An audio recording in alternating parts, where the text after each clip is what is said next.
So I am really thrilled to present to you Deb Nygaard.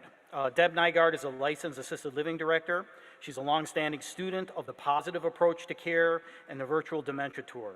Deb has over 30 years of experience working with people living with dementia and other cognitive challenges. And as you can see from the title here, Practical Tips for Avoiding Power Struggles, Deb's talk is going to be about those hands-on resources and approaches. How do we address what often can be a significant challenge, navigating power struggles for someone living with dementia or memory loss? So I'm really thrilled to present and introduce Deb. So Deb, please come on up when you're ready.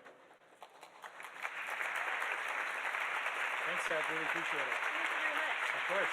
You're all set to go here. I asked for a lapel mic. Well, can you, I don't know what we're going to do. Can you just try to use the... Do you have a lapel mic, David? Okay. What did he say? He said he's working them out. I'm paralyzed behind a podium. Wow, that's interesting. I don't know how to work up here. Okay. So, all right, well, thank you. If you are not seated next to another person, or if there's kind of an odd number at your table, I'd like you to find a partner, because we're going to try and practice some things today. So take a second to pick up your stuff and go sit next to another person. I know Paula, so I'm going to pick on her. Would you go sit next to my friend Donna, my new friend Donna? And I'm going to pick on her some more. What?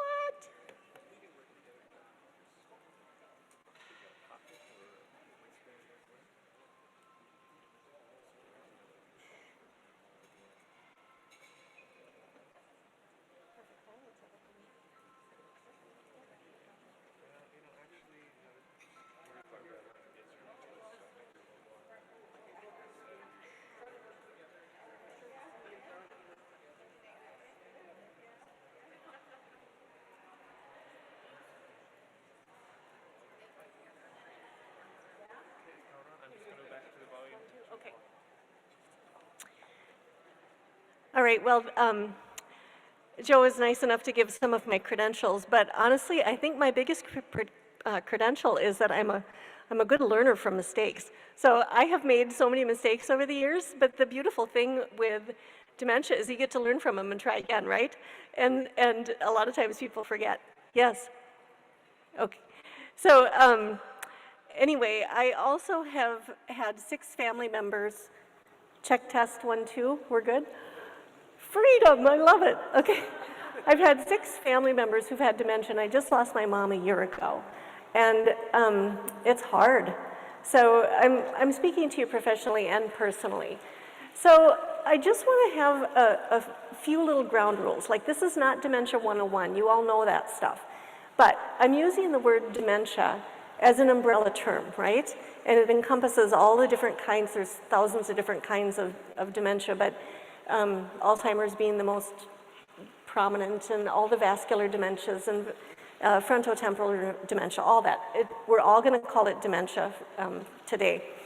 And then I want to tell you too, because this is something that's really hard for people to say, and when I'm up here, I can say it and be a little bit crass, but the brain is actually dying. And it is, dementia is a fatal condition. I want to show you a little physical example here. I have a 3-pound bag of rice. This is about the weight of an adult male brain. By the end of Alzheimer's disease, it weighs 1 pound. And I want you guys to pass this around so you can physically feel that your loved one living with dementia has less brain material. By the way, how many of you are caregivers for family? How many of you are professionals? Thank you all for being here, appreciate it. So just pass this around however it makes sense and feel the difference. Because whoops, is that because of this one? Do I have rules I need to stay out of a certain zone? Not in front of here, we've learned, okay. Thank you. Okay, so the person who's living with dementia is not trying to be difficult. They're doing the best that they can. But when you feel the bags of rice, there's just less brain material to work with. Now, this is something that if you could internalize and leave here with this message, you'll be miles ahead of where you came in. For the rest of your loved one's life, they are right and you are wrong. I mean, face it, your husband has been telling that vacation story wrong for the last 20 years. And it drives you crazy, and you have to correct them, right? At some point, you need to just stop. Let him tell the story the way he wants to. He wants to be social, right? He wants to be a part of the conversation. He wants to participate. And if it still drives you crazy, you know, if you're out of his line of vision, you can give a wink to your guest, or you can call him later and correct the story. But in everything that your loved one with dementia says or does, you want to help to prove that they are right, even if it's hurting other people's feelings. And I'll try to give you some examples of this. But the more you do it, the more you're going to avoid power struggles. Yes? Sure.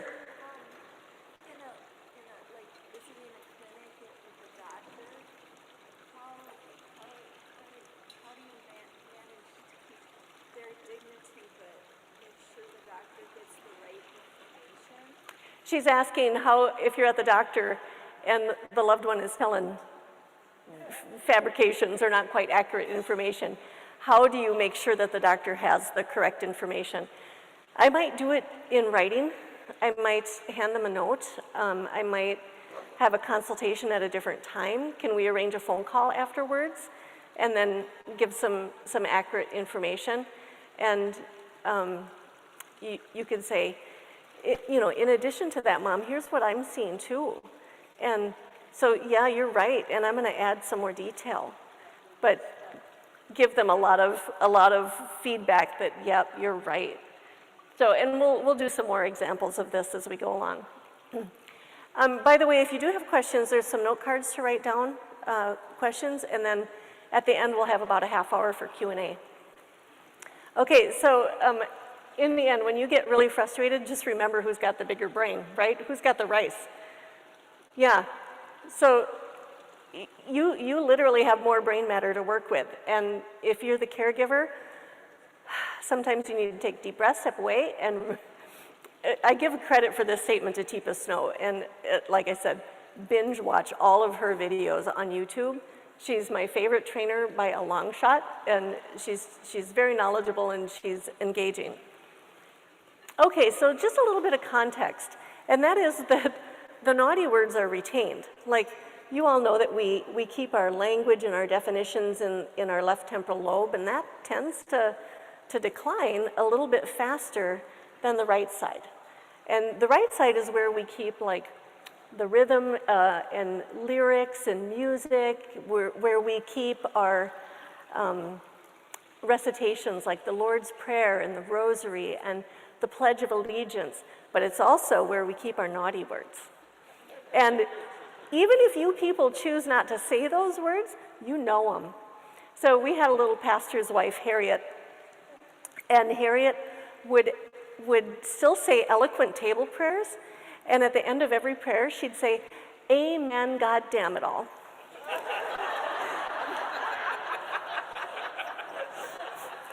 And it was part of the recitation. She didn't mean no ill intent. Her family was mortified. And, you know, I think in that regard, it was kind of nice for us as providers to be able to set an example for the family that you can love your loved one at all stages. There's something to enjoy. And so we weren't longing for the person that Harriet used to be. If anything, it can help you marvel at the complexity of a brain, how Harriet was able to refrain from saying all those things when she was able, but now that she can't, you know, honestly, we had to hide that we were just cracking up because it was very, very cute. Okay, falls. Who's got the rice? Hold up that 1 pound. Yeah, their brain is dying. And so falls are gonna happen. Now, of course, you wanna try to minimize the risk. Like at Arthur's, my joke is we try to make life really inconvenient for our clients, but if they're in a recliner, you put the feet up. And we use a lot of those pressure mats that either on the bed or the chair that alarm if they relieve pressure on it. So once they start to wiggle, we're notified. We get the alarm and then we can go and get there in time. When they're in bed, we use the beds that go down real low, and then we pull out, because, I mean, if you have to get up from down here, oh my stars. I mean, that's hard, right? It takes you longer. And then you pull out a nice rubber cushioned fall mat, push the end table out of the way, because you're gonna hit your head on that thing, you know. So you try to minimize the risk, but falls happen. And if they're falling at home, they're gonna fall at a provider too. We, like I said, we try to minimize the risk as much as possible, but their brain matter is declining. Okay, so our goal is to make a positive connection. And I cannot tell you how important this is. So I wanna do a little example of how to actually greet somebody, and then I wanna break it down afterwards. So let's try it. Hi, my name is Deb, what's your name? John, it's nice to meet you, yeah. Okay, so what I did here was a positive interaction with John, and I approached him from the front, and I show a picture of Chuck because I just made this mistake last year. I approached him from behind, it startled him. I'm like, I know better than this. But anyway, we try to create a culture where mistakes happen and you just move on, right? So I approached him from the front because if I approach him from the back, excuse me, he doesn't know when I'm coming. Oh, I'm in front of the podium again. I'm sorry. Okay, we're gonna go over here and pick somebody else so I'm not in front of the podium. Hi, my name is Deb, what's your name? What is it? Mary, nice to meet you. And so, if you can't see, by the way, go ahead and stand up. Oh, I want you to do something. I want you to put on a pair of binoculars. So put down your pen and put on a pair of binoculars.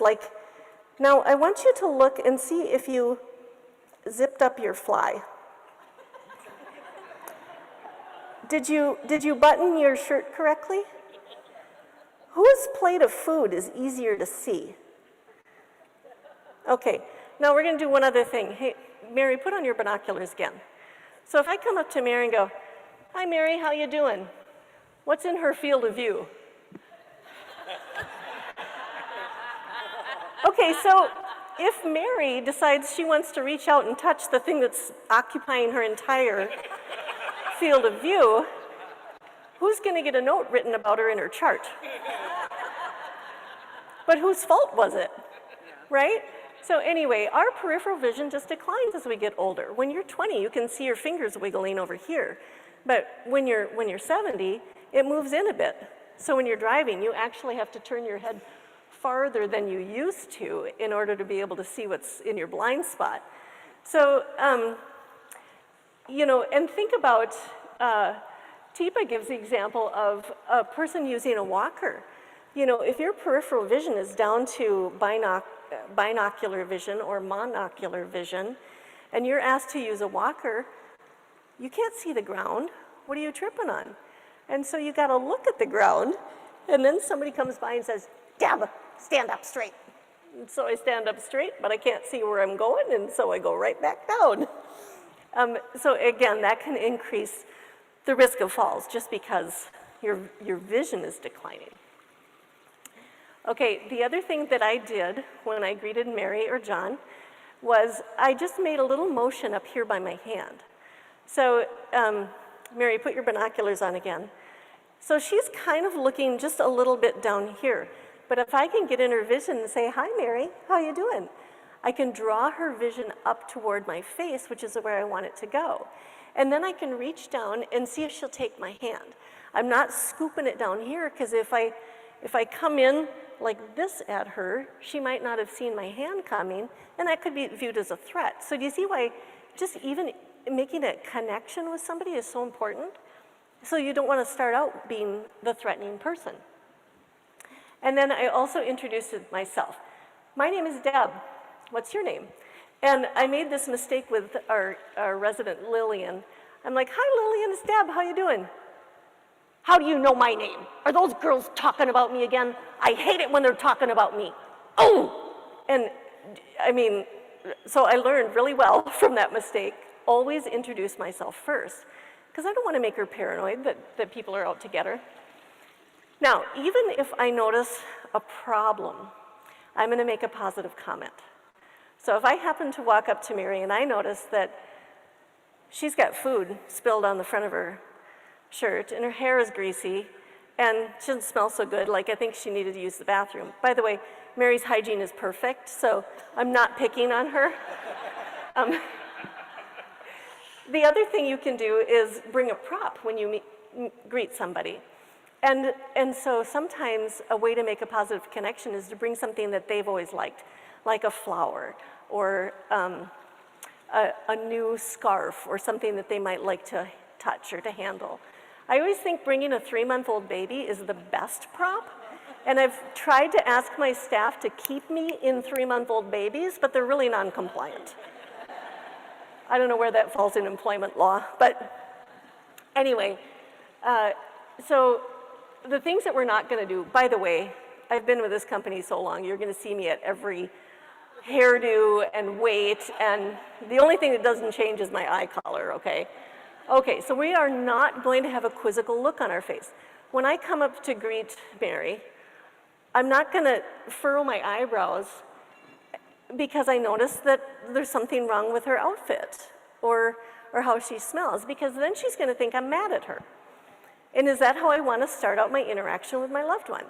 I don't want her to think I'm mad, because it's going to impact our next relationship, which is probably going to be, let's go to the bathroom and get you freshened up. So I want her to think that we're still having a great relationship and we're positive. I don't want to have any condescension, no sighs, and this can be really subtle too. This can be a little tilt of your head backward, which is the same as an eye roll. So no hands on your hips, no looking over the top of your glasses at your loved one, and no eye rolling. And this is part of what we're going to practice so that you can get feedback from the people around you to see what you're doing with your face. Okay, and then do I have permission to enter Mary's personal space? And with John, he reached out and took my hand. Mary reached out and took my hand. That was permission. Now, the other thing that I want to do is to, Paula, you can help me here. Actually, can I have you stand up? Would you mind? I know Paula, so I can pick on her a little bit. So what I want to do is take her hand. Let's go up here. Are you okay with this? Her hand's really warm. I'm liking this. Okay, I want to take her hand like this, and then we're just going to kind of pivot on thumbs, and then put her hand on the top. And now I'm going to move in and get close to her on the side. And so after I can come from far away. Hi, my name is Deb. What's your name? Paula. Hi, Paula. Nice to meet you. And then I'm just going to pivot in right next to her. Go ahead and take a seat. I didn't ask her to do this, so she's being a trooper. So if I do it again, and I sit next to her or crouch down next to her, I'm in the perfect position. This is what Teepa Snow calls hand under hand positioning. And the hand under hand is a very powerful tool, because if Paula is in a punching mood, I am not going to let go. If she's in a kicking mood, I'm pretty safe over here on the side. If she wants to punch with the other hand, I'll probably just take that one too. Thank you for not actually doing the punching. And so, and now I want you to look at our hands. She's kind of got the meat of my thumb there. So even if she squeezes, go ahead, it doesn't hurt because she's got the meat of my thumb. And the same way, I'm not going to squeeze her hard because our skin gets thin as we get older, and I don't want to bruise her. But this is a really, really powerful tool because she feels like she's in control. Now, I want to do just a little bit further and show you that you can use hand under hand assistance to help somebody eat. So do me a favor and close your eyes. Now, if I reach up and touch your chin, this was an authentic reaction, right? So if I'm feeding her and her eyes aren't open, this is a very startling reaction. Or if Paula no longer recognizes that a spoon is meant to deliver food, that could feel like an attack. And so if I take her hand, now close your eyes. And I bring this up here. Did you know when it was coming? Yeah, because her hand moved along with me, and so she felt much more in control. Does that make sense? Now, I can do other things too. Let's advance our slide. I can hold a cup. Now, in the picture, if you look, I am only holding her hand with my 2 little fingers. These 3 fingers are all available, and I can hold the handle of a cup, and I can bring up a cup. I'm putting my hand here to give a little anchor. It helps with the proprioceptive input. And if she's real stiff-armed, it can help her to bend a little bit. It feels reassuring. She said it feels very, very reassuring. Yeah, so it really helps. And I can also say, you know, we're going to take a shower now, and I might want to model the right behavior so she can see visually what I'm going to do. But then I can take her hand with the washcloth and these 3 fingers, and I can help her to scrub up, and she's still in control. Does that make sense? Thank you so much. Okay, appreciate it. So I want us to go ahead and practice the hand-under-hand assistance. And I'm going to go back to this picture so you can see it, where it is. There you go. So with your partner, decide which one of you is the person living with dementia and the other is a caregiver, and then switch. But just take their hand in the hand-under-hand position, and then see if you can bring their hand up, just touch their chin.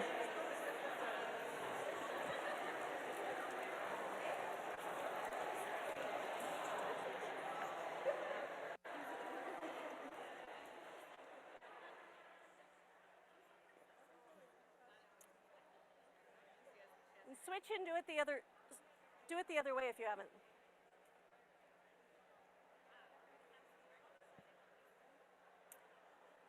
Okay, we're gonna come back together now. Did I lose my mic? Checked 1, 2. Okay, come back together. Look at, they're even feeding each other over here. This is great.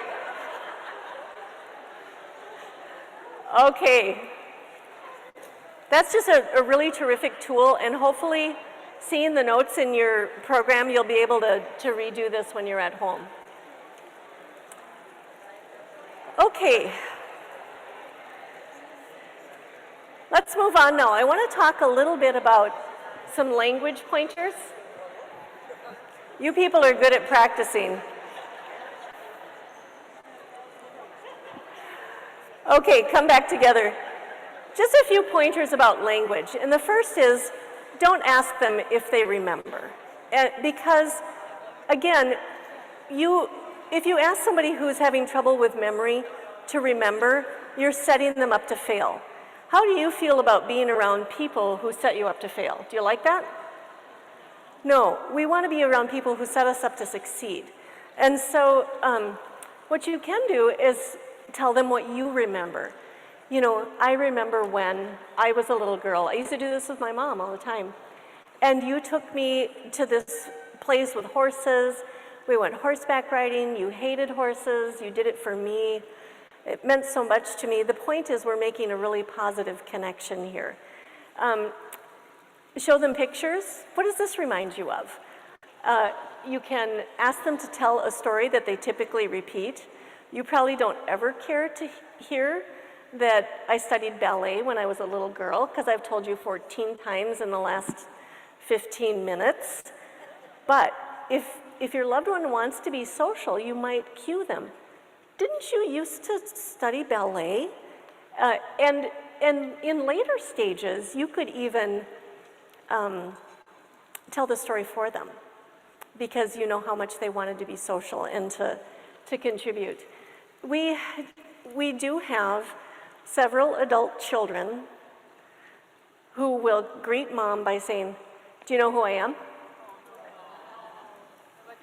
Thank you for the collective groan. I really appreciate that. You're not their neuropsychologist, right? You don't need to do an assessment on mom every time you see her, because you're setting her up to fail. She could get really flustered. She could end up in anger or in tears. And none of that is going to help you to avoid power struggles. Okay, we're trying to keep it positive, keep all of our interactions upbeat, so that we maintain a positive relationship. And quizzing is not gonna do it. Don't correct their words. If they think an egg is an orange, go with it. You know, say, all right, well, let's crack that orange right open and I'll get some salt and butter and we'll have it. Correcting them can easily become condescending. That's not an egg, not an orange, it's an egg. See, do you see how my whole body posture changed? I'm tilting my head, I'm dropping my shoulders. I'm the brilliant one, you're an idiot. So you don't want your loved one to internalize in any way that they're impaired and that they're an idiot. So just let it go. Go with the flow, right? So, you can use the same words that they did, but if you really don't understand what they're trying to say, you can repeat their statement back in the form of the question. So for example, I want to say, hearing your words, like your auditory nerve centers are different than your visual ones, than the brain cells that we use to feel touch. And so the more parts of the brain you can access, the better chance you have of being understood, right? So let's say your loved one comes up to you and says, I need a claws dart. Your immediate reaction is, what the heck is that? It's really hard to keep it off your face. If you don't know what it was, don't ask them, what's a claws dart? They couldn't find the right word in the first place, right? So you're just gonna confuse them. So let's try it here. I need a claws dart. She's got her eyebrows furrowed. As I was approaching her, the eyebrows are down. Okay, I'm not picking on you because you're literally a trainer for this entire room now, okay? So I'm gonna ask you, and you repeat it back in the form of a question. You need a claws dart? Okay. I need a claws dart. You need a claws dart? Do it without the eyebrows. You need claws dart? There she, now she's got them way up here. It's hard, isn't it? It's really hard, and that's why I wanted you to team up. I need a claws dart. Now the next thing that you can do is say, show me what it looks like, or what do you do with it? So one more time. If you want to have a positive face or neutral. So we're not going to be surprised or and like this. So, okay. I need a claws dart. What does it look like? Well, it's the thing that you she said, what does it look like? You put it, it goes here and it's Like this? yeah. A sweater? Yeah. Okay, I'll get you a sweater. Okay, so she says, a sweater? I'll get you a sweater. So no, it might work to label the item, because she changed the definition from claws dart to sweater, or it might not. What do you think, I'm stupid? I know what a sweater is. So you can see how this gets, I have been called stupid more than you can possibly imagine.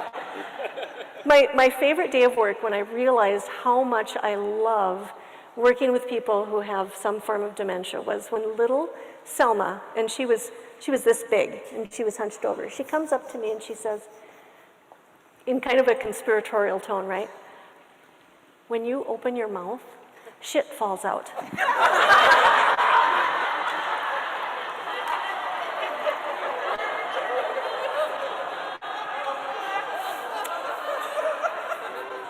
She wasn't wrong. I mean,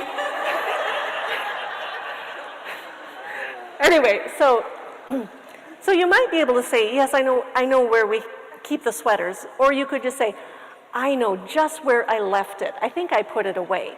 Come with me and we'll go get it. Okay? So, nope, I'm not ready for that one yet. I want to give another couple of examples. I can't walk in front of the podium. This is really cutting off my style here. Come over here, okay. I need a Schwandinger. She's cracking up.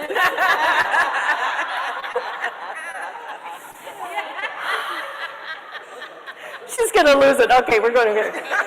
Okay. Okay, you're good. Okay. I need a Schwandinger. Oh. a perfect react. You can get up here and teach with me. She just had a curious face. Like, I felt really validated because she's genuinely interested in the Schwandinger. Okay, which, by the way, is a real word that one of my residents used to use. So, was ist das? Yeah, that's about it. Well,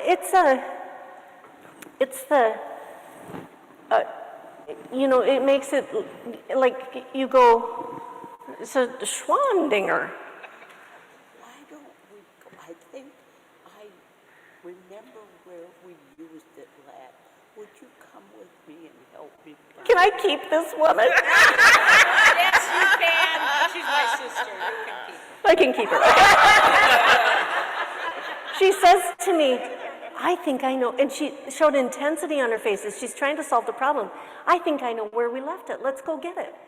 So thank you. That was great. Okay, let's try a phrase. I need the thing you put in, and it goes around and it makes it white. So you're going to repeat it back in the form of a question, the whole thing. You need the thing that you put around and makes it white. Yeah. Let's go find it. You can say, show me what it looks like, or what do you do with it? Yeah. What do you do with it? Well, it's, you put it in, and it goes around, and it makes it white. I know where that is. Why don't we go look for it? Great. She says, I know where that is. She had just a perfectly neutral face that was just interested, pleasant looking. Good job. Okay, I need the hockey stick that you put in tight place. You need the hockey stick? Yeah.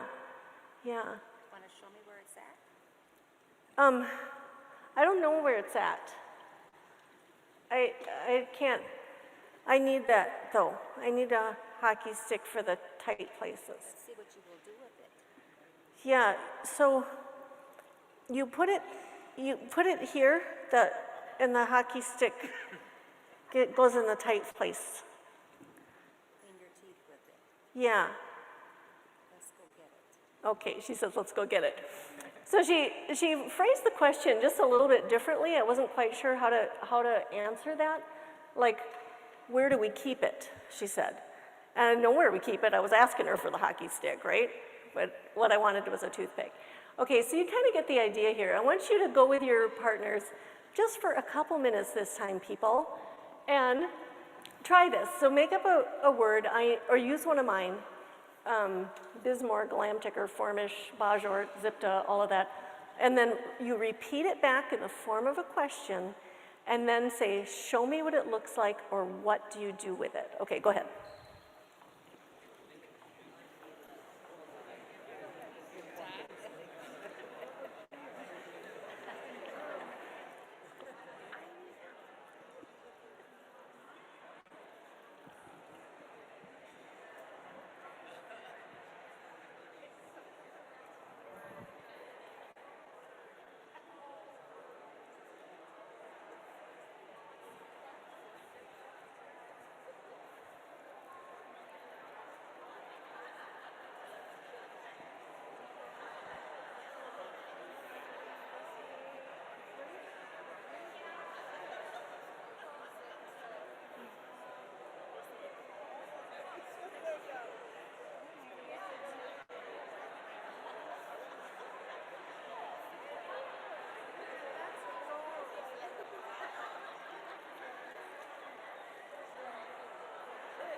I don't want yours. This is great. Go ahead.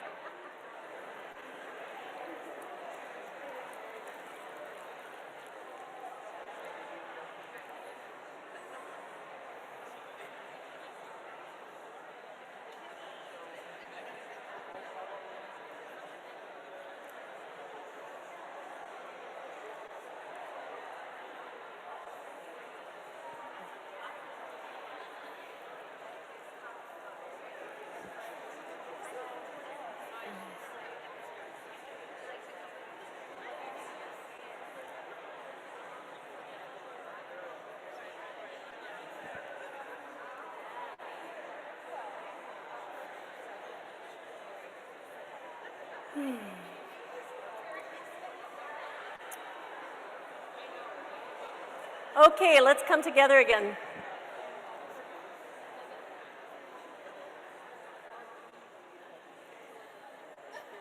How did they do? Yeah, okay. How did the last one go with expressions? Did they keep the pretty well? No, they did furrowed. Okay, so when your loved one has told you the ballerina story literally hundreds of times in the last hour, if they come to you and say, "Did I ever tell you that I studied ballet when I was a little girl?" and you feel like the steam's coming out of your ears, you might lose your mind. Something that you could say is, "Tell me more about it." You're not saying, "Yes, you told me 100 times." You're not saying, "No," and trying to fake it. Tell me more about it. And again, just remember, they want to be social, and they don't have a lot of, who's got the rice bag? Yeah, they don't have a lot left to work with, so. Okay, let me help you might be a trigger. What do you think, I'm stupid? I can do it myself. I know how to get out of this chair. What do you think, I'm an idiot? So again, let me help you could be a trigger. So instead of that, you could say something like, "Oh, it's so hard to get this part back here. Why don't you start and I'll finish?" Or, "You know what, those molars? Oh, those are tough to get. You start and I'll finish."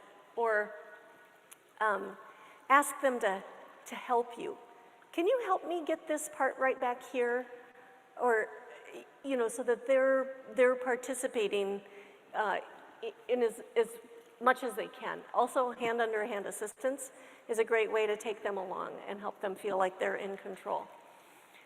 To start and stop tasks, short, simple information is something that you're going to have to get used to as your loved one progresses. So this is a hard thing for me to use fewer words.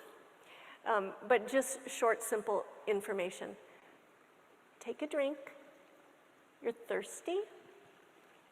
Sit down. Just really short, pleasant interactions. Forced choices doesn't sound friendly, but it's a very respectful thing you can do with your loved one.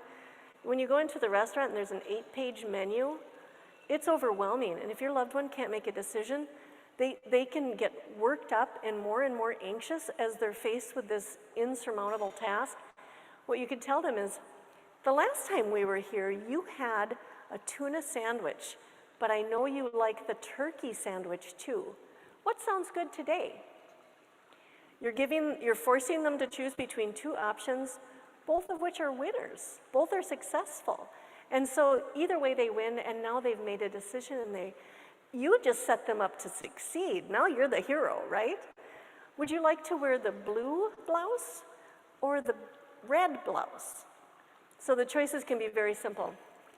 Ask them to help in that kind of give it a try way. And I'm going to give you more pointers about this, but we have people who won't get out of their chair because they're too comfortable. And I can say, "You know what? The faucet is dripping again. Would you help me fix it?" And my real goal is to get him down to the bathroom, right? But I've turned the faucet onto a little drip, and he can go over and fix the faucet, and I'm so stupid, I go, "How could I do this without you?" And it's another time to prove your loved one right. And then, "Oh, look, we're down the hall. As long as we're up, we might as well go ahead and use the bathroom." And again, cue all of the senses that you can. Touch is always last after you've tried the other things, but the more way you can get the information in, the better chance you are going to have of succeeding. "I'm sorry" is a really powerful tool, and you know, it can buy you a second chance sometimes. So you could say, "I'm sorry, I spoke to you like a child. I didn't mean to." "Well, you sure did. What do you think, I'm 2? I'm a grown woman." "I know. It was my fault. I didn't mean to do that. Would you forgive me?" A lot of times you get forgiven. Not always, but you know, we always hope all of these tools, right? We hope that they work 10% of the time. If you can find me a tool that works 100% of the time, I will pay you. But maybe a tool works 30% of the time. So, I'm sorry I made you angry. Well, you sure did. Oh, drive me crazy. Or, you know, the benefit of being a provider is we always have 2 staff on. So Arthur's has 6-person homes for memory care. And so we have 2 staff on for 6 people. And so if one staff is really ticked off a client and they've just had it, the other one can come in and be the good cop and say, did that girl make you angry?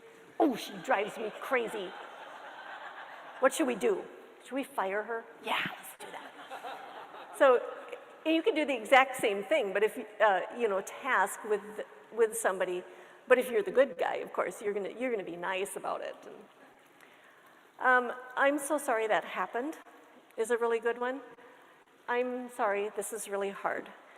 We cared for a man named Kevin who I have never seen anybody fight dementia harder than he did. He hated every step of the journey. He was an Olympic level athlete and he fought pain his entire life. He never, ever would let pain win, and he was determined to win this battle with dementia as well.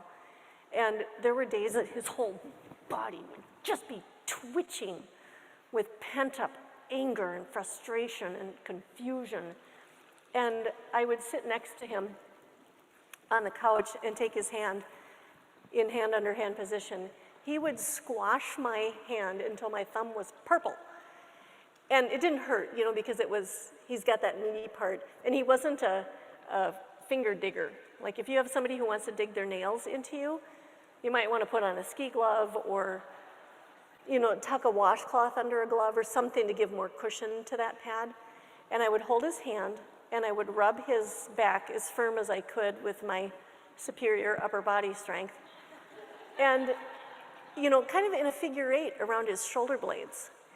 And after about 20 minutes of him sitting there and just twitching with agitation and me saying, this sucks.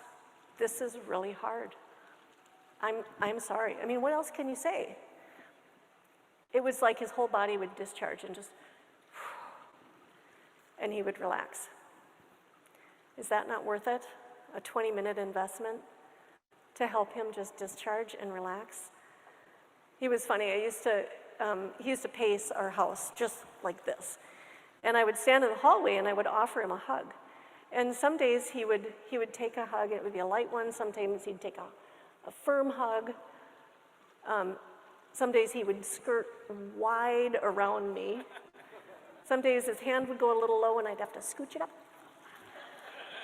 But anyway, physical touch and presence is really important too. Okay, the therapeutic fib can be controversial. I had a daughter tell me, my mother trained me never to lie. I will never lie to her. Well, the lie was, where's my husband? And every time the daughter would say, he died 10 years ago, the grief was fresh. And the Alzheimer's Association came up with a term, the emotional truth. What you tell them is the truth they can handle emotionally.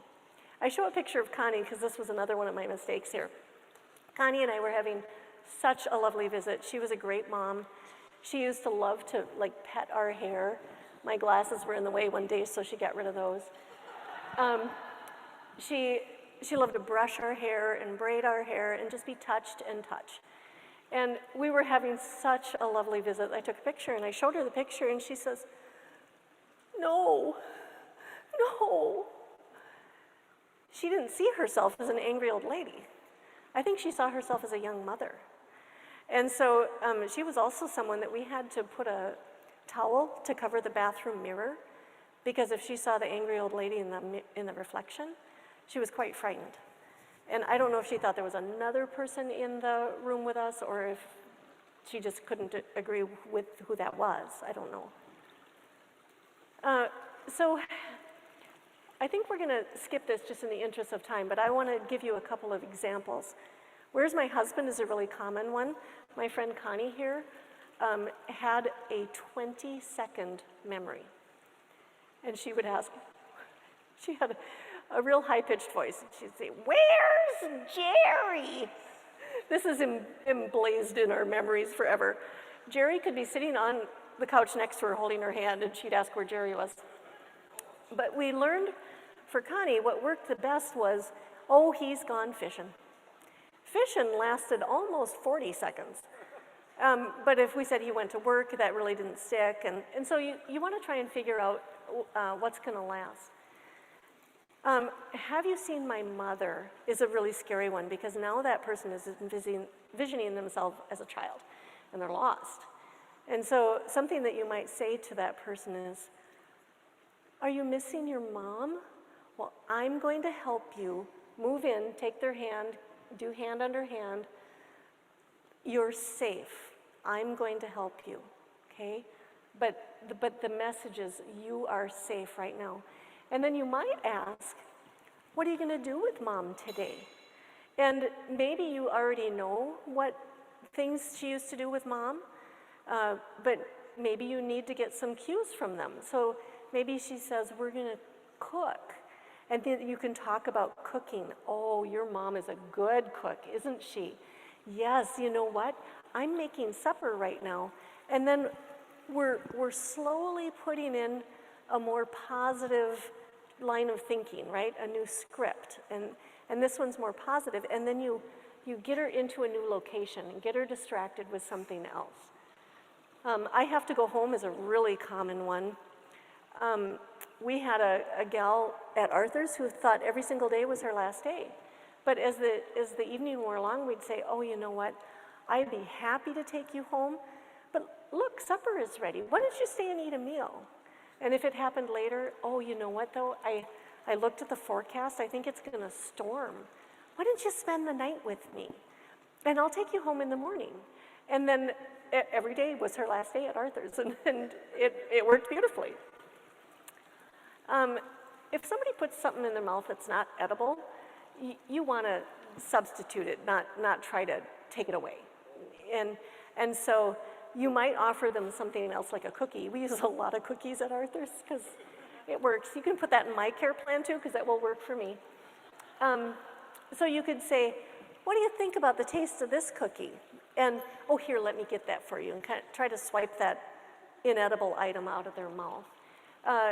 Or I show a bucket of ice cream here because one of our residents went in the freezer and got out a bucket of ice cream and started eating out of it.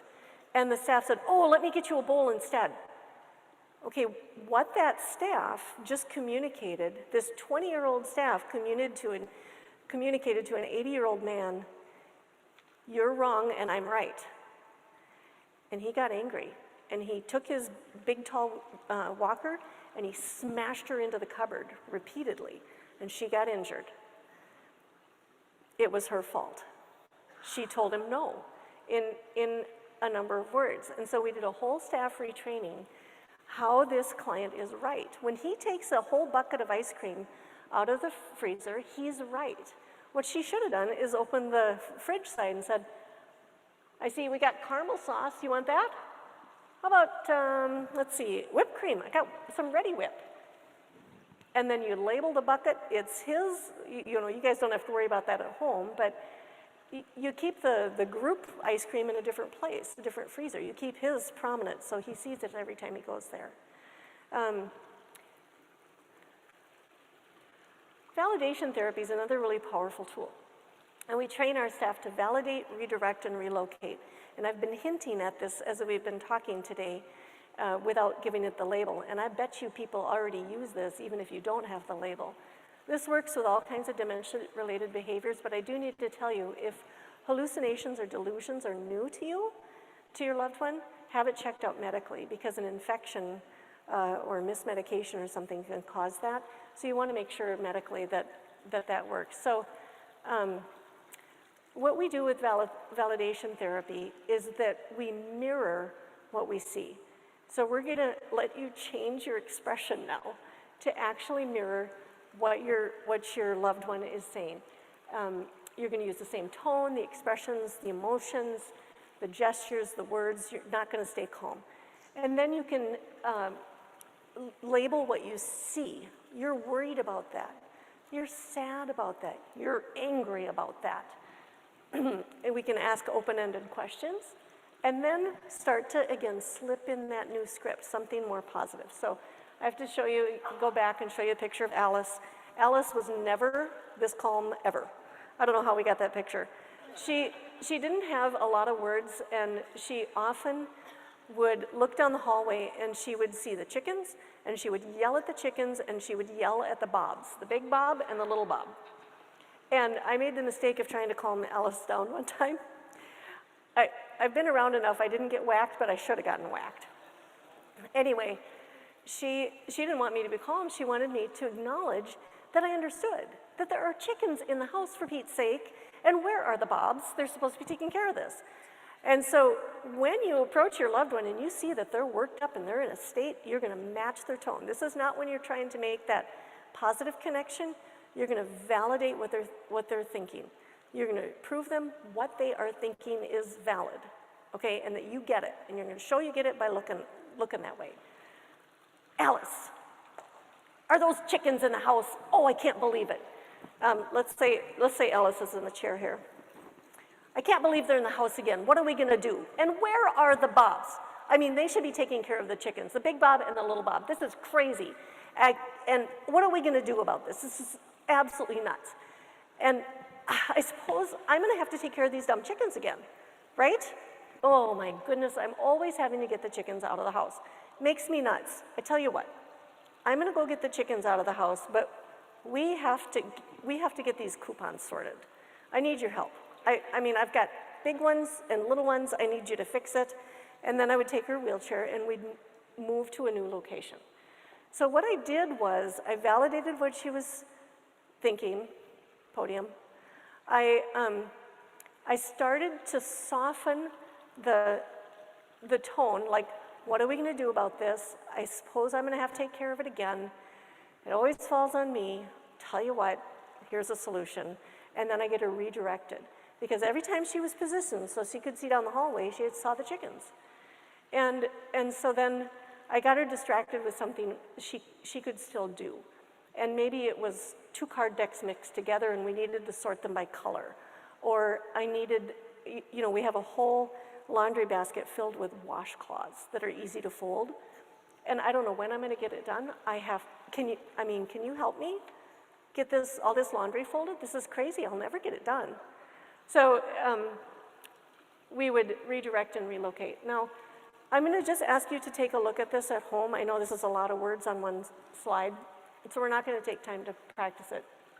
But I do wanna give you just a couple of other examples. So we took my friend Connie, who had the 22nd memory, took her to a restaurant one day. And because every time she looked up, whatever she saw was brand new. So there were a couple of heavy-set ladies that walked into the restaurant. And, you know, she was hard of hearing, so she uses a voice too loud, right? Here come the 2-tonners. So the solution was to literally scooch her and the table so that when she looked up, she saw something different. Because it was all brand new every time. So we're showing her she's right. We're never saying, you're never trying to correct socially their behavior. Their ability to keep those words back has been lost. Help me, help me, help me. Again, is a cry probably of a very vulnerable person. And so, again, approaching and saying, you need help, you're worried, you're labeling what you see on her face, you're giving words to it. And then moving in, lots of touch, lots of closeness, and then redirecting, trying to get them into a different location. So if there's anything in the environment that's triggering it, if there's an activity that you can get her started on that she would keep doing. So we're gonna move on though. Another example of a hallucination is there's a man outside. Men outside your house is cause for suspicion, right? And so again, you're worried about this man outside. This is scary. Yeah. What should we do about it? Ask an open-ended question and then say, I tell you what, I am gonna call the police. Sometimes we have to fake call the police. with my friend Kevin, we called each other so that we could let him know that we had taken care of whatever it was he was worried about. And then redirect. Again, a new location often changes the mood. If you can have them go out and check the mailbox, sometimes getting out of the four walls will help to get them distracted. All my money is gone is more of a delusion. It's a fixed belief about something. She stole my purse. I saw her take my purse. Well, it could be that your loved one is worried someone's going to take her purse, so she hides it herself. And then she goes to look for her purse, and it's not where she was. Obviously, the girl stole it.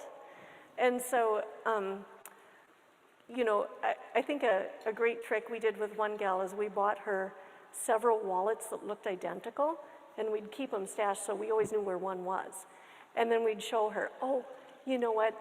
It's my fault. I put it away so that girl wouldn't steal it, and here's where I put it. I'm sorry, I forgot to tell you. Will you forgive me?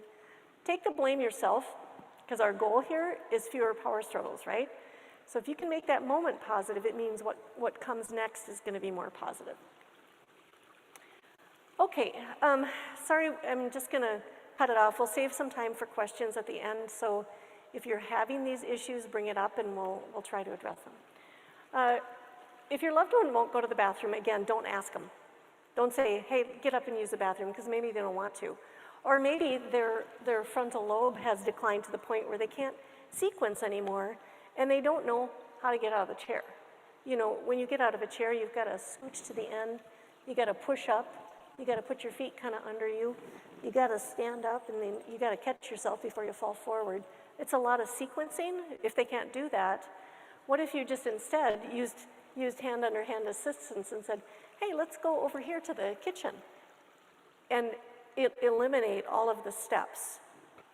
And invite him to have a coffee or cookie first, get his help fixing something, and then, oh, look, here's a bathroom. My mother said, never miss an opportunity to pee, and have him go into the bathroom with you. I'm not wrong, that's why you laugh. Okay, if somebody won't take a shower, so Betty, and showers and personal care is often a contentious point, right? But maybe you could convince her she's got a date tonight and she's got to look all pretty for him. And would you put on my favorite blue blouse? I tell you what, as long as we got this other one off, let's just get you freshened up. You'll look so nice. Modesty is a huge issue for some people. We have a gal right now who is so modest that she can't tolerate getting her blouse off. So as soon as we're ready for the shower, we cover her with towels. And we have one over her shoulders, a big towel, and one over her lap. And she's still complaining the whole time, but we'll actually get her wet right through the towels. Put a little suds on there, you're using a big towel as a washcloth, but she's never undressed in front of us, and it helps.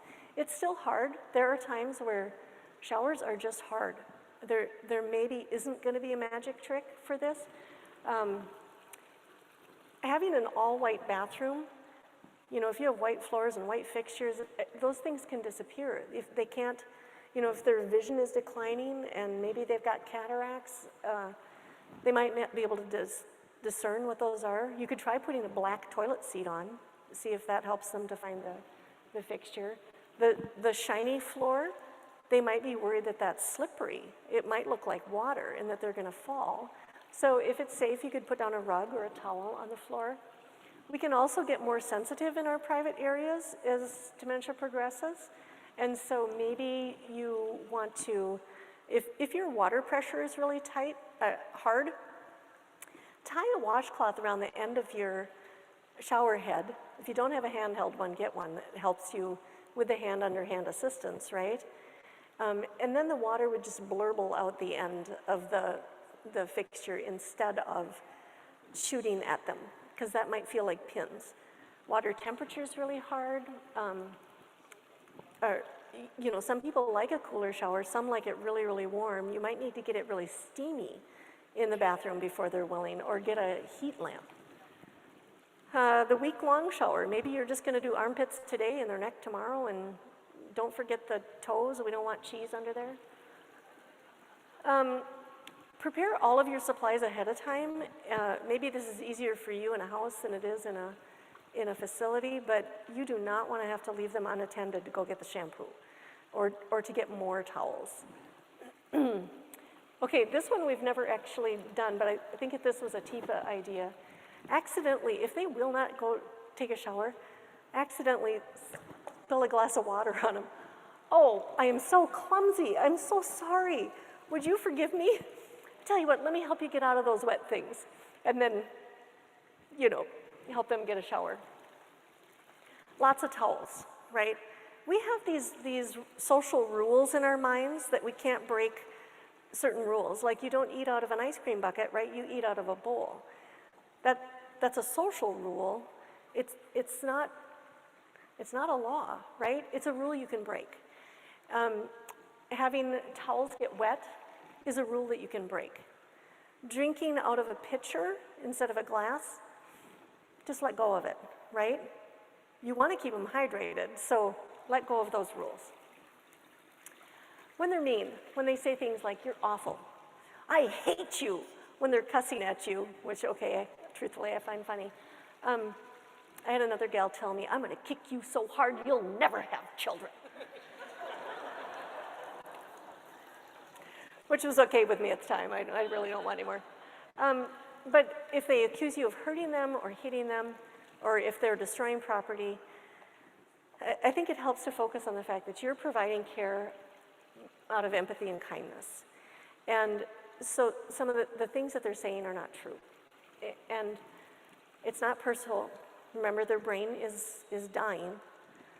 So they wouldn't behave like this if they had a choice. If your mother really wasn't a nice person and you're caring for her, if you're not able to turn the page, you might want to talk with a senior care advisor or somebody about getting some help in there. We don't want you or your loved one to get hurt through any means, and so we want to keep everybody safe. But we do have caregivers who are able to turn the page on bad parenting. By the way, this is my pet chicken, Pom Pom, with Alice, who used to yell at the chickens down the hallway. I just had to bring her over. It was hilarious. Pom Pom's wearing a diaper.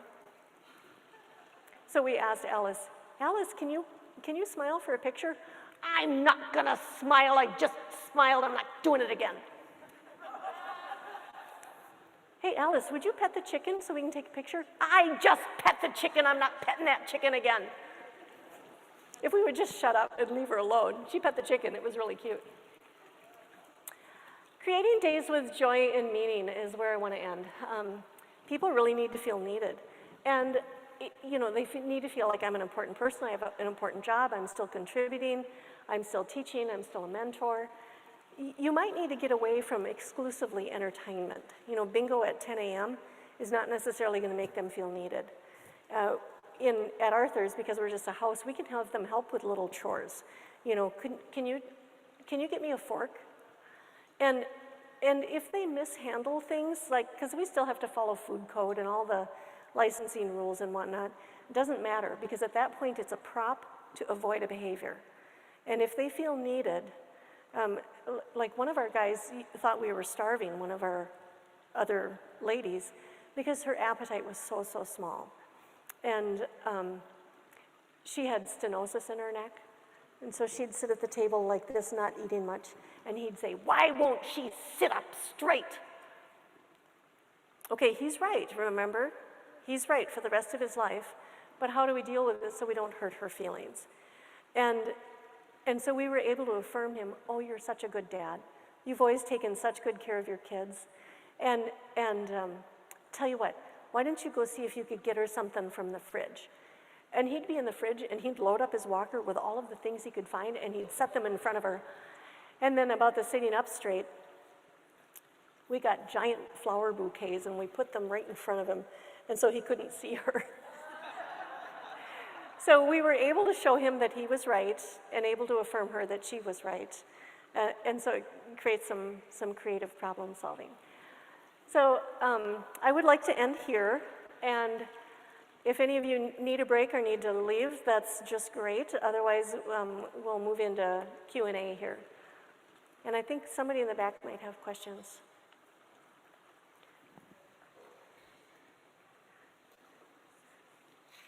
Do we have online questions? Oh, here, come share.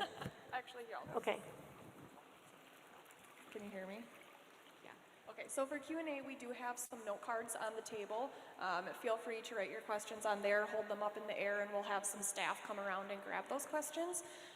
We'll ask those here shortly, and before, I guess, we'll start with some online questions from Zoom. So we'll come around and grab those. Thank you.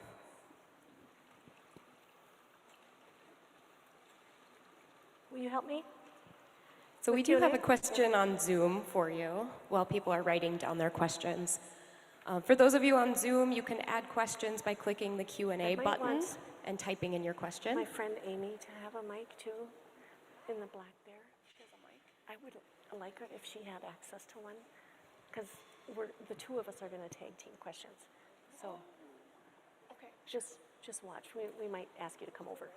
Okay.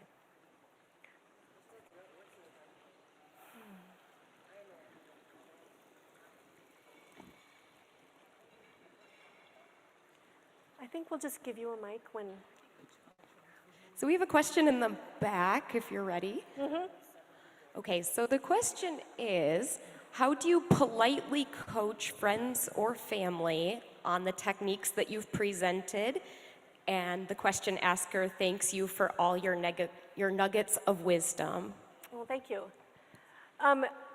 One thing I will say is that on the Arthur's website, we have a whole bunch of videos called Insights from Arthur's.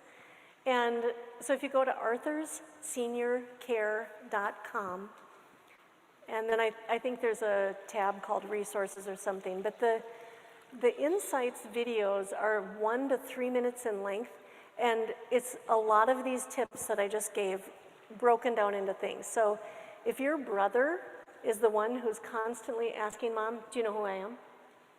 You could find the video that addresses that and send it to him. Here's what Deb the expert says, and I can be a third party. It's very, very hard to coach a family member. You could try with your family member, one of the things that I found that works with Mom, or admit that you made a mistake first. Oh boy, I really blew it the other day with Mom because I did this, and so I wonder if, what I found works is this. But if you admit that you're a learner as well, that might help. I do want to introduce my friend Amy. Stand up, Amy. Yeah, Amy House is also trained in the TIPA SNOW methodology. She runs the memory program at Brightondale. Did I get it right? Yes. Yeah, and I'm able to bounce ideas off of Amy too, and I think, all of us in some way have a nugget that's going to help other people, but if you can hear from more than one person, I think that adds, maybe another tool or some validity. So do you want to add to that question? Great question. Yes, hi, I'm Amy House. And one of the things that a family member has found helpful in my support group is recommending a different support group for their brother or their sister, so that they, again, can hear from more than just you what some good approaches are or some frustrations, and learn from that. Thank you. Okay, more questions. Okay, we have another one on Zoom while we organize the in-person questions. The question is, my mom has dementia. She used to talk everyone's ear off. Now she barely talks, she listens. She says yes or no. What is the best way to interact with my mom? So this is another one where I love to tell her stories for her and show on my face that her story brought me great joy, so that we're including her in those. One thing I'll caution against is that family members, especially extended families, really want the person living with dementia to continue to participate in large family gatherings and big birthday parties for the 2-year-old where there's all the chaos and the noise and holidays. And and you have to be protective of your loved one. As the caregiver, you know them best, and you don't want to set your loved one up to fail. And going to a massive outing where everybody has high expectations of them, there's going to be a cost to that. And it's going to be in their energy level or behaviors or something. And so be really protective of your loved one and allow them to participate in a way that they can. Amy, do you want to take it too? Yeah, I have a quick idea. I had a family, they had 8 children, and they were one of them that lived far away. It was hard for them to call their mother because she wasn't part of the conversation. They really wanted to talk to her.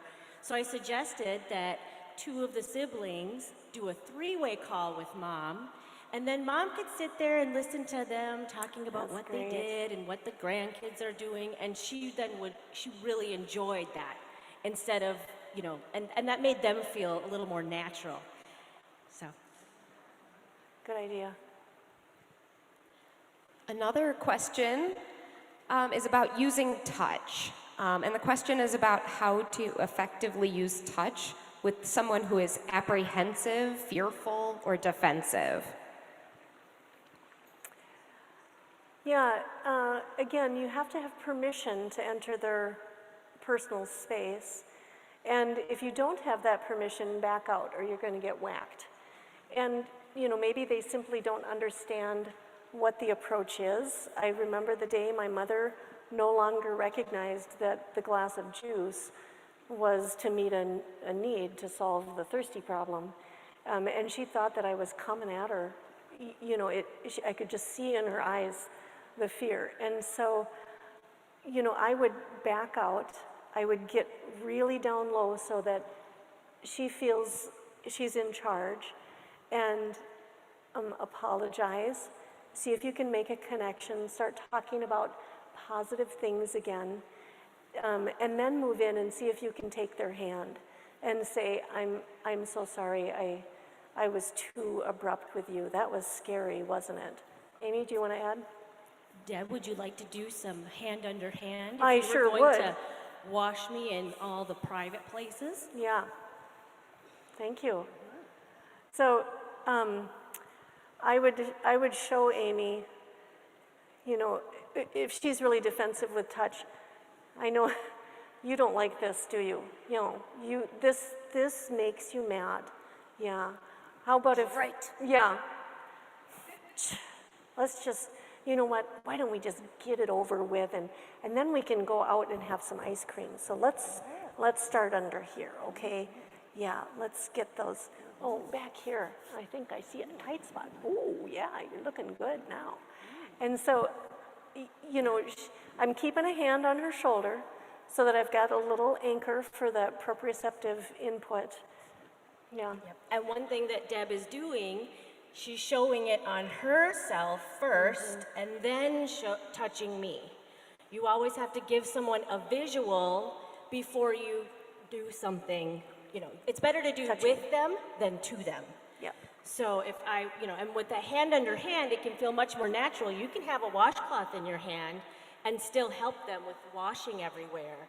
And they're part of it. They're deciding if that's too much pressure or if it's too long in that area, because it's really about lots of sensitive nerves. Yeah. You want to hand him your mic? We have another question back here. The question is there a good way to handle delusions or hallucination events when you're on the phone with your loved one and they can't see you and you can't divert their attention? I do remember Teepa having a great example for this. So, Mom is worried that there's a man outside and he's trying to break in, he's cutting down their trees, whatever it is. And you could say, oh my gosh, Mom, this is terrible. You must be so frightened right now. Yeah, I tell you what I'm gonna do. I'm gonna call the police and we're gonna get them to take care of that guy. But listen, in the meantime, I forgot my project in your kitchen. Can you go into the kitchen and look for those coupons? Yeah, you said you would cut those out for me. and I got to get those over to the school. So could you find those coupons, keep me on the phone while you go look. So you're redirecting and relocating her remotely. So that's one idea. Got another one? Yeah, absolutely. Sometimes you have to ask a few questions to see if this delusion or hallucination is actually harmful. It might be obvious, but I had a woman who said, there's a man standing in the window of my bedroom at night.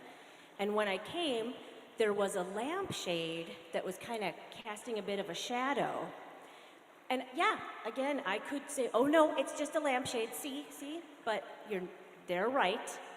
So I said, wow, okay, does he bother you?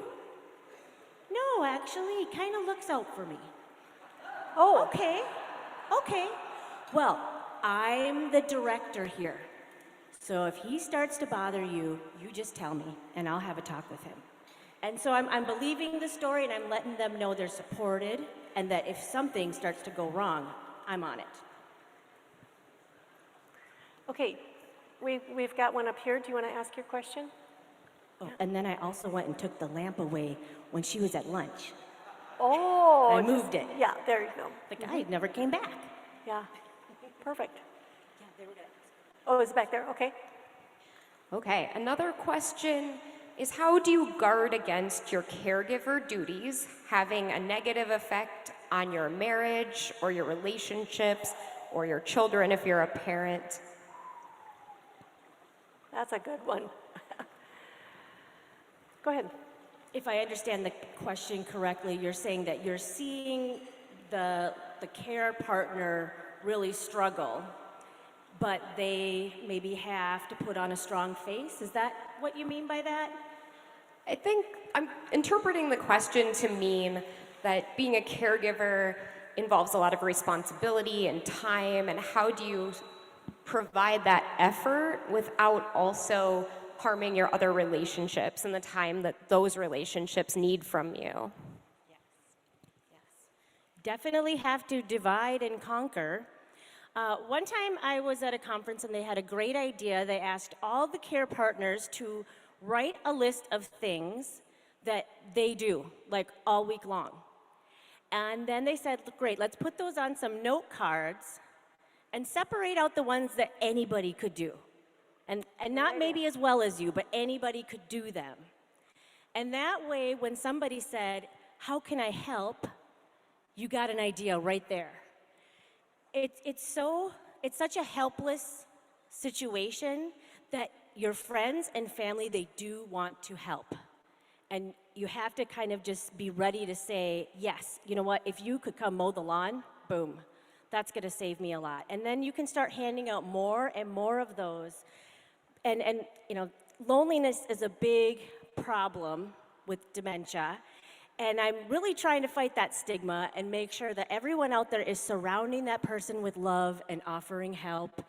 And maybe you gotta be sneaky with your help, right? You just gotta pop in. And I was just in the neighborhood and I thought, I'm going to the store, I could get you a few things. Because sometimes it's just a lot of pride or just, they just don't wanna let go of some things. And that might be a way to just surprise them with some help. The only thing I'll add, or is it on? Check, test one, okay. The only thing I would add is that, caring for the caregiver is a real thing, and caregiving is exhausting. So if it's hard for you to get away from your loved one, there are memory care support groups online. And so that's a way to attend. Essentially what you people are right now is a support group. So this is what it's like. We bounce ideas off each other. I'm waking up in the middle of the night and my husband doesn't know who I am and why is there a stranger in his own bed? And so he's becoming aggressive in the middle of the night. Well, a support group can help. Here's what I've found. Here's some things that I've tried. And so, caring for the caregiver so that it doesn't impact relationships as much is also important. So we have about 10 more minutes left for questions, and we'll try to get to as many as we can. We have another question from the audience here. And this question is about having the right reaction in all scenarios is really exhausting. So essentially what you said about making mistakes, and it happens. And so the person asks, how do you give yourself permission to not always be perfect? Hopefully you've gotten some of that permission today, because I've admitted a multitude of failures. And granted, you know, these are failures where you can step away and come back and try again. I think that everybody here is going to agree caregiving is exhausting. So you can't be on your best behavior when you're exhausted. I was talking with Donna earlier today. And, you know, a lot of the times when we see people who need professional placement, you know, with another provider, is when the caregiver can't get any sleep. And so if you are exhausted physically, you can't be on your best mentally. And sometimes the exhaustion is mental exhaustion. So I think you just have to acknowledge that I'm doing a hard job and I'm going to make mistakes, and it's okay because I can try again.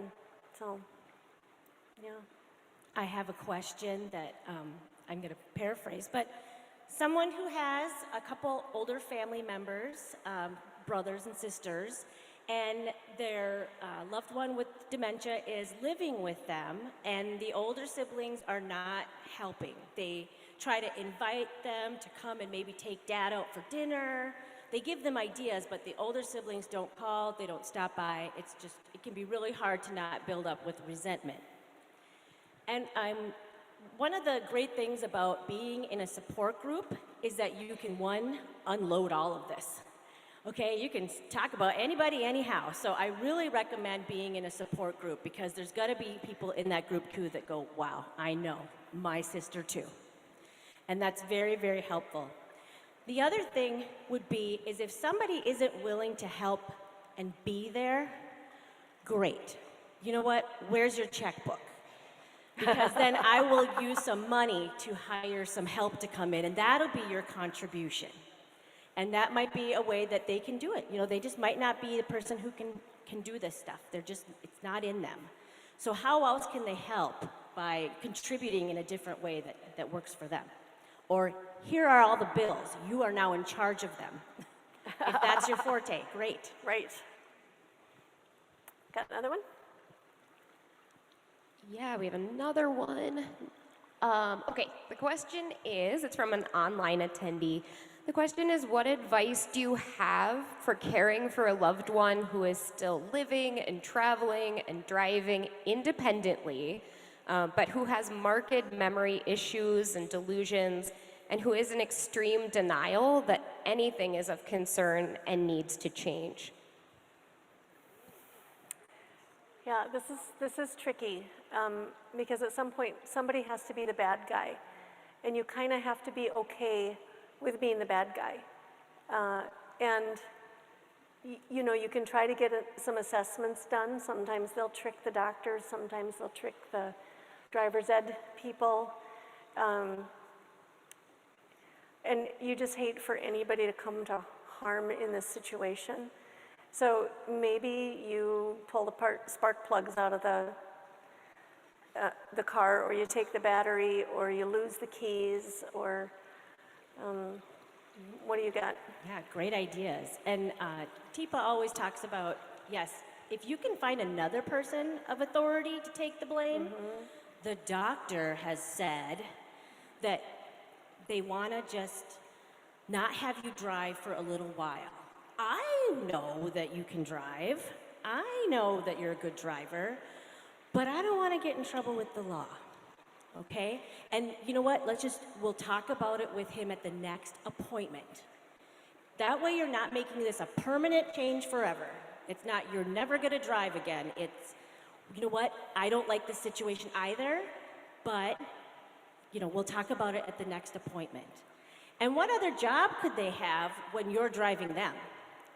Even how you set up the car in the driveway can make an impact of, are they heading right out the door into the passenger seat?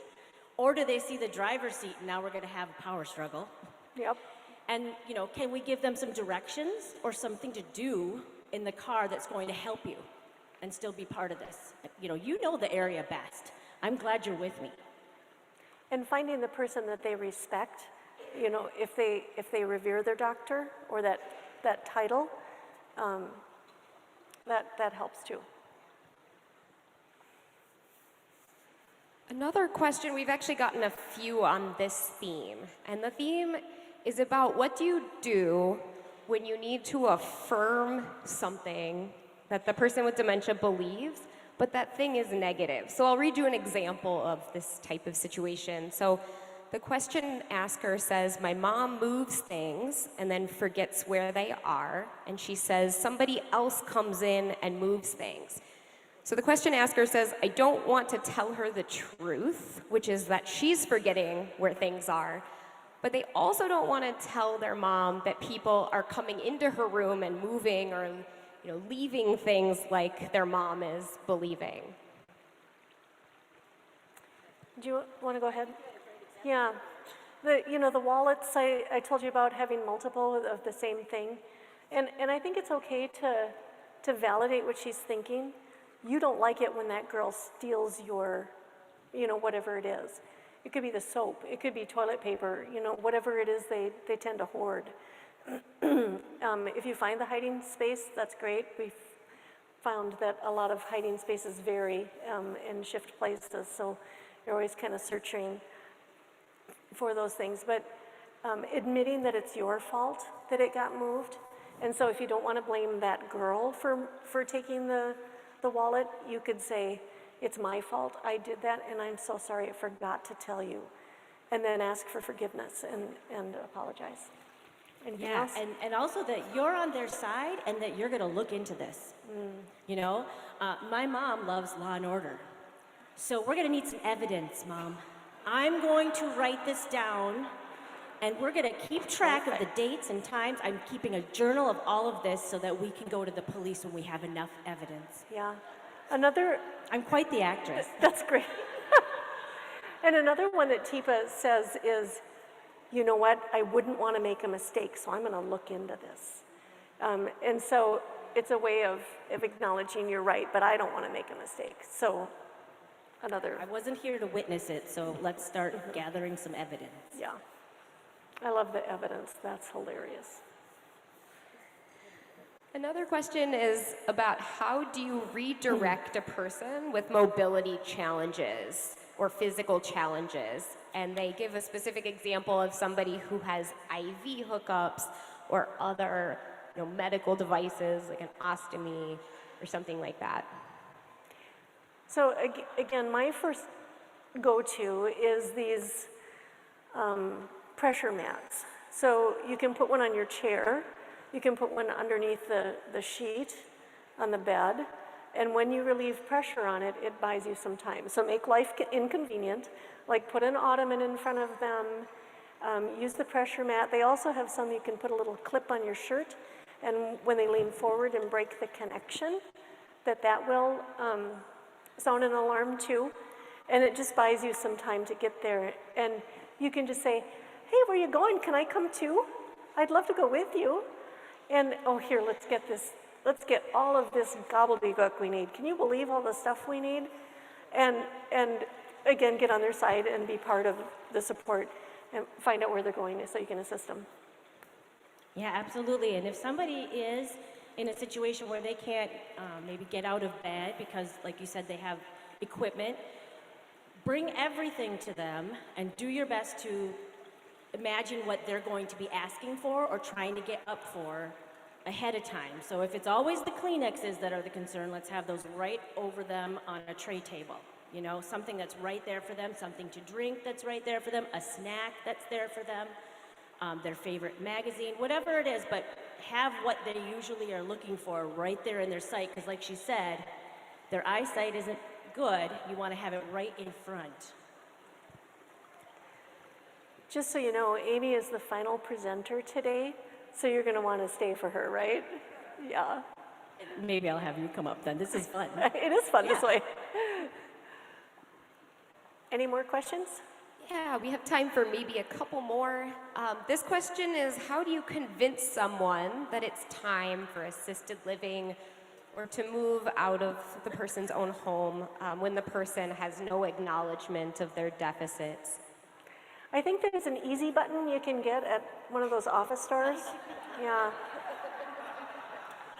Boy, this is a really, really hard one. And, you know, I'll tell you, when people move in, transition is hard.